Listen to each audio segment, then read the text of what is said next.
the world's first, the EU created legislation to regulate artificial intelligence called AI Act.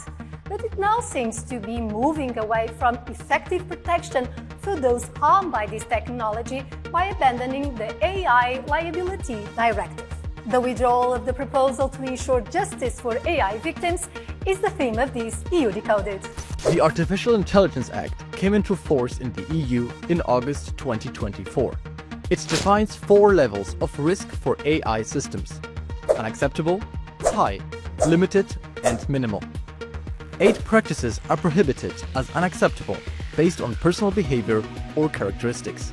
Among those practices are, for example, predicting the risk of people committing a criminal offense, extracting facial images from the internet and CCTV to create databases, or use of person biometric data to deduce their race, political opinions, sexual orientation, etc. The prohibitions came into effect this month, but there are many other risks for health, safety and fundamental rights. So how concerned are Europeans about means for redressing the harm caused by AI services and products? Jó lesz a végeredmény, nem tudjuk, hogy mennyire lesz okos a végeredmény, hogy szuperintelligencia lesz, vagy csak marad ilyen, mint most, hogy szupportálni tud minket, így még nem tudjuk azt sem megítélni, hogy mennyire veszélyes. Biztos, hogy kéne olyan döntéseket hozni törvényileg, amiben megtiltjuk például, hogy egy kisgyerek a másikat a mesterséges intelligenciával tudja úgy bántani, zaklatni, mert kamuprofilok, kamu videók, hangfelvétel alapján generálnak felvételeket, és a többi. Pues, para como está planteada ahora, creo que es una ayuda a las tareas que hacemos en el día a día. Entiendo que según se desarrolle la inteligencia artificial, pues irá detrás el marco legal. Puede hacer mucho daño también. Pues montarte cosas, inventándote también. Yo creo que es una tecnología sumamente interesante, pero también muy peligrosa si no se tiene una regulación adecuada, ¿no? With us is Cynthia Kruth, which follows EU's tech policy. So the European Commission proposed the AI Liability Directive 2 years ago. What was the goal at the time and why does it want to drop it now? The AI Act was agreed last year and now starts to apply. The liability rules would harmonize the approach in Europe, so not to have 27 different laws regarding this, and actually would also find it easier for consumers to find a place where to complain against faulty AI products. But the European Commission, they published a work program for 2025 a few weeks ago, and it was on the list to withdraw. They don't think that it made enough progress and it will not make enough progress neither in the next months. And why do we need an AI liability directive when there is a product liability directive that somehow also covers digital products, namely software? Yeah, the two exist and they were actually proposed around the same time. There's a big difference because the product liability directive only covers faulty products, so actually material damage. And in the case of AI liability, it would be faults made, for example, by an algorithm. So, for example, discriminatory outcomes of an AI system. And the European Parliament seems somehow more interested in moving forward with specific rules for AI. Do you think this directive can still be rescued and somehow see the light of the day?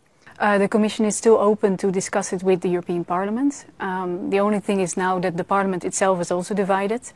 There's a few groups, mostly the left, the S&D and the Greens, that are in favor of this. They want to protect consumers like this, while the ECR and the EPP are against, and they think actually the AI Act in itself could be enough to protect consumers. Abandoning the AI Liability Directive can be a symptom that the European Commission is listening to critics who say too much regulation hurts industrial competitiveness. To address this, President Ursula von der Leyen announced a new fund during the AI Global Summit in Paris in early February. Invest AI will mobilize 200 billion euros to finance 4 future AI gigafactories across the EU. A dozen smaller units are also planned, allowing companies to test their AI models. With us is Brando Benifei, a centre-left Italian MEP that was co-rapporteur on the AI Act. Thank you for being with us. You classified the withdrawal of this directive as a disappointing choice because it creates legal uncertainty.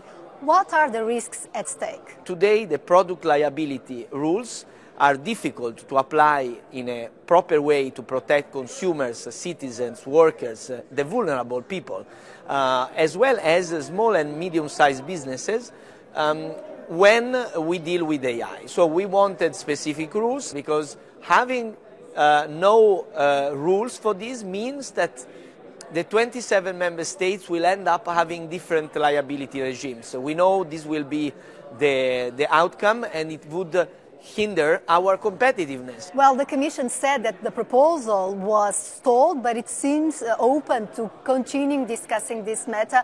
What could be the strategy to get rules that would help the individuals to defend their rights when it comes to IA? So we have different ways. Directive would still be the best way forward. A light legislation, not too heavy, but that can create a minimum common standard.